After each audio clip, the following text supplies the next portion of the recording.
What's that? Oh, okay. Okay, I'll let a few of these people come in here.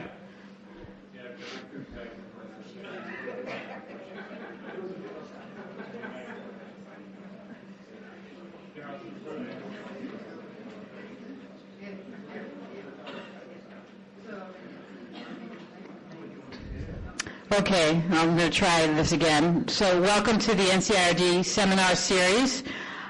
Few announcements. Our next seminar is February 4th, where Steve Lindstrom will speak on the laboratory diagnosis of influenza and development of a molecular assay recently approved by FDA for diagnosis of seasonal and H5 pandemic influenza. Continuing education credit is available for these seminars. The instructions are on the emails that you receive, or you can contact Suzanne Farrell. Today's presentation is by Bruce Weniger, who is a medical epidemiologist in the Division of Bacterial Diseases. I am told that I must read the following disclosure statement. CDC, our planners and presenters wish to disclose they have no financial interests or other relationships with the manufacturers of commercial products, suppliers of commercial services, or commercial supporters. Presentations will not include any discussion of unlabeled use of a product or a product under investigational use, with the exception of Dr. Weniger's discussion of various investigational unlicensed devices for cutaneous vaccine delivery from various manufacturers. With that extremely informative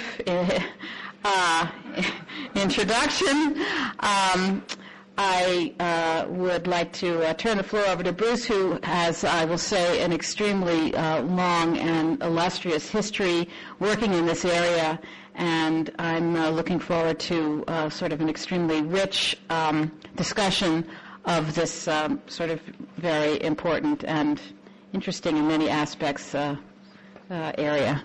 Bruce? Thank you, Beth, for that introduction. I just wanted to point out I invited some loved ones here today to help answer that perennial question among CDC families. What do you actually do at the office anyway? So my wife, Tip, and my daughter, Melanie, please welcome them. Today I'd like to talk about cutaneous vaccination or vaccination into the skin and some of its history and promise and some caveats for the future. Oh, it's okay. I want to do that just so I can reach the... So this is an outline of my talk. I'll cover a little bit about the nomenclature in this field. It's confusing, some advantages and disadvantages of this method of vaccination, the history of it, some early clinical evidence going back as into the early part of the last century, actually. Some recent findings, since there's been a rebirth of interest in this area. Some promising new methods for getting vaccine into the skin. And then some research questions I think we need to put on our agenda. First, let me point out there's a veritable tower of Babel of an inconsistent terminology about this form of vaccination. If you look at the literature, and I've looked at most of it that I can find, there are so many terms for putting antigen into or onto the skin with various prefixes and adjectival roots and nouns that go with it. And I've color-coded here the ones that are of Latin origin, including cutis, the Latin word for skin, in purple, and then derma, the Greek word for skin, in Greek. You see epicutaneous and epidermal and endodermal and intracutaneous and interdermal and percutaneous, et cetera, et cetera, et cetera. So, and you see a variety of terms. Are we talking about vaccination or immunization or delivery? So my suggested usage in papers I write and talks I give is that for adjectives we use the term cutaneous to cover all processes that target any part of the skin for delivery of antigen. Of course, this excludes needles or jets that pass through the skin to get into the fat or the muscle for the traditional sub-Q or IM injections. And we reserve the traditional intradermal term, I call it classical intradermal, to describe a type of cutaneous vaccination in which a bolus of liquid is deposited into the dermis to raise that visible bleb or wheal that we see. And this, of course, includes the Mantoux needle method we're all familiar with from our TB skin testing, as well as some newer techniques that you'll see later that achieve a similar result. As far as the nouns between vaccination and immunization, I suggest we follow Dr. Pasteur's nomenclature in honor of Dr. Jenner, who first used the term vaccine or vaccination to refer to the physical process of introducing foreign substances into the body to stimulate an immune response. In other words, the mechanical process, whereas immunization is a term that I would suggest we use for the broad field of manipulating the immune system to confer disease protection, including related immunization programs, and immunization policies, and immunization financing, and things like that. Okay, now let's turn to some of the pros and cons, advantages and disadvantages of this method as I see them. First of all, and some of these are proven and some of these are still theoretical or hypothetical. First of all, minimal invasiveness. You can expect or anticipate that there might be fewer serious adverse events putting things into or onto the skin than putting things into the gut. Through the oral method, we have the experience of the undesirable and unanticipated intussusception that resulted from Rotoshield that was taken off the market. Putting things into the nose, we had the experience of Bell's palsy from the Byrna Medical Products in Switzerland nasal flu vaccine that was taken off the market in Europe. We have the traditional IM or sub-Q injections that can cause abscesses if they're not sterile, and nerve injury and hematoma and so forth. Also, the skin is much easier to monitor and treat any adverse local reactions that occur. You can see them better than if they're deeper in the body. And to some extent, I think the skin is less dependent on patient cooperation. Obviously, in needles and syringes, you don't need patient cooperation. But think of children who are squirming, unable to swallow capsules, or unable to actuate pulmonary inhalers. So I think that's one advantage of minimal invasiveness. Another one is that relatively sure and certain delivery. Obviously, the gold standard in this case is the needle into the muscle or fat. But when you compare cutaneous vaccination to oral delivery, the children or others can spit out or vomit the dose, and you're never sure did they keep it. Or with intranasal or respiratory delivery, they might sneeze or cough, and you're not sure how much got in. And of course, the exception for relatively sure and certain delivery is that this Mantoux method for classical ID is quite difficult to do right. Needle-free, the technique can be needle-free, not necessarily, but it and thus reduce the risks and costs of sharps in the medical waste disposal system. Also, cutaneous vaccination has the advantage of a documented dose-sparing ability in some cases, not all, but in many cases, in which you'll see either an enhanced or equivalent immune response for many antigens compared to the IM or sub-Q route.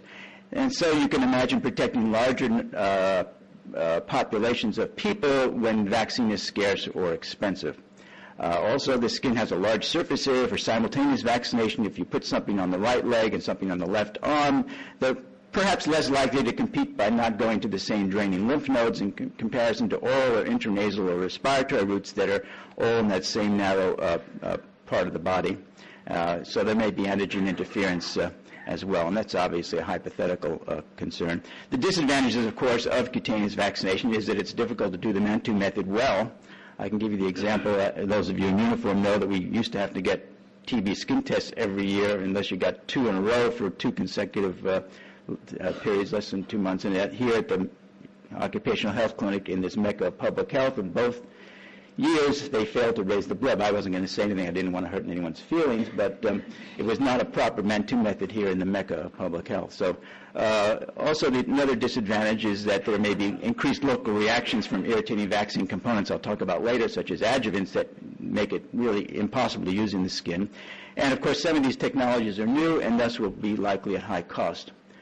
Now, the reason we're interested in the skin is that it's really a fundamental part of our immune system. These are some Langerhans cells activated by the application of E. coli LT toxin, and they're in the epidermal layer, and they are antigen-presenting cells that engulf the antigen and then migrate to the deeper lymph nodes to start the immune process. And also down here in the dermis, there are also similar dendritic cells that have that same effect. Here's probably the best cartoon I've been able to find illustrating the cross-section of the skin. And I didn't mention is this stratum corneum at the top. That's the major barrier for getting antigen in. It's water impermeable. It's strong. There's a bunch of dead cells, 10 or 20 layers thick.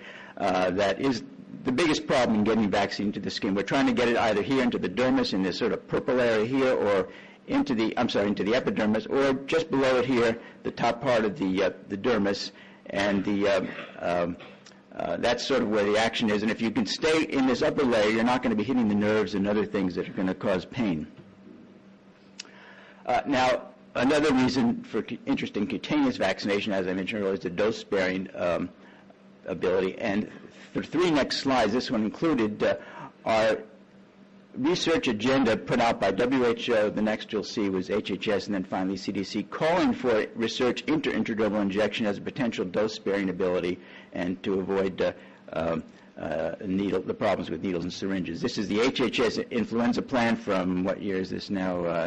2005, dose-sparing technologies including intradermal, as well as, of course, adjuvants. And here's the CDC research plan from 2006 to 2015, talking about the need for this type of research. Now let's talk a little bit about the history of cutaneous vaccination. Most of it's going to be the classical intradermal. The Mantoux method was actually simultaneously invented in 1908 by both Felix Mendel in Germany and Charles Mantoux in France, but apparently the French won the nomenclature contest here, and we called the Mantoux method.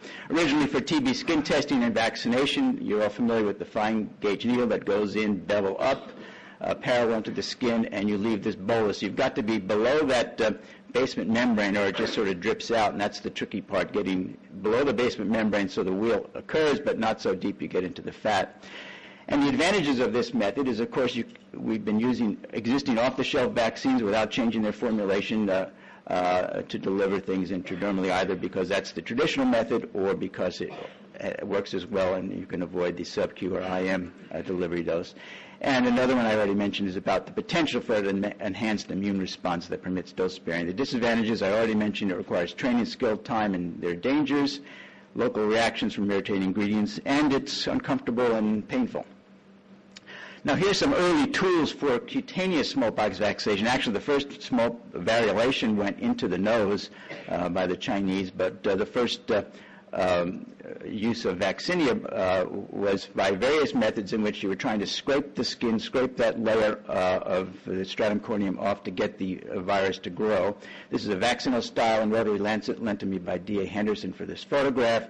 They've also, so in this case, you would twirl the thing against the skin to abrade it, probably more than needed. Here you would scrape the skin and either apply the vaccine afterwards or beforehand. A surgical needle is used in what's called the multiple pressure method. This is from the WHO smallpox eradication textbook, illustrating that you take the needle and hold it sideways to the skin, pressing down, and I can't remember, 10 or 15 times, and that's, of course, the skin has the liquid vaccine on it, carrying the vaccine past the stratum corneum into the epidermal layer there.